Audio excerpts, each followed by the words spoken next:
भोर के लगभग 4:30 बज रहल छै और ये हर की पौड़ी के यहाँ सीन देख सकै छी। ठंडा के तो किछ पूछू नहीं, बहुत बेसी ठंडा है।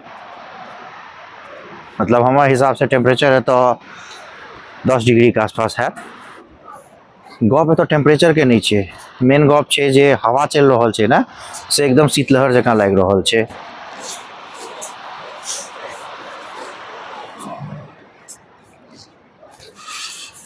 सुंदर लग रहा है, जगह बहुत निक लग रहा है देखे में।